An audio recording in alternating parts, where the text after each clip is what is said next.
மயிலாடுதுறையிலிருந்து பேரளம், திருநள்ளாறு, காரைக்கால் வழியாக 40 ஆண்டுகளுக்கு பிறகு மீண்டும் ரயில் சேவை துவக்கம்.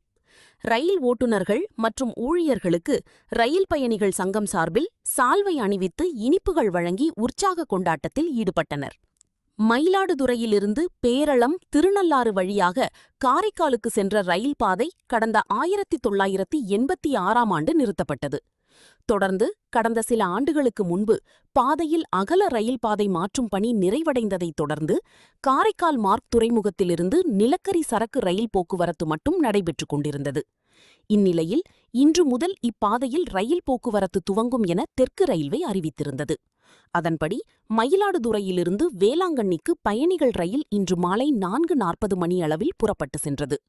40 ஆண்டுகளுக்கு பிறகு இந்த பாதையில் பயணிகள் ரயில் இயக்கப்படுவதற்கு மயிலாடுதுறை பொதுமக்கள் மற்றும் ரயில் பயணிகள் சங்கம் சார்பில் வரவேற்பும் நன்றியும் தெரிவித்துள்ளது.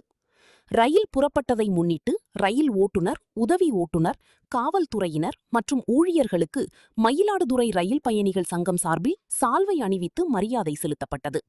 தொடர்ந்து பொதுமக்களுக்கு இனிப்புகள் வழங்கி கொண்டாட்டம் நடைபெற்றது. நீண்ட வருடங்களுக்கு பிறகு ரயில் பயணம் துவங்கியதை முன்னிட்டு ரயில் பயணிகள் சங்கம் சார்பில் வேளாங்கண்ணி வரை ரயிலில் செல்லும் நிகழ்ச்சி நடைபெற்றது. இந்த ரயில் தங்களுக்கு மிகவும் உபயோகமாக இருக்கும் என்று ரயில் பயணிகள் சங்கம் சார்பில் தெரிவிக்கப்பட்டது.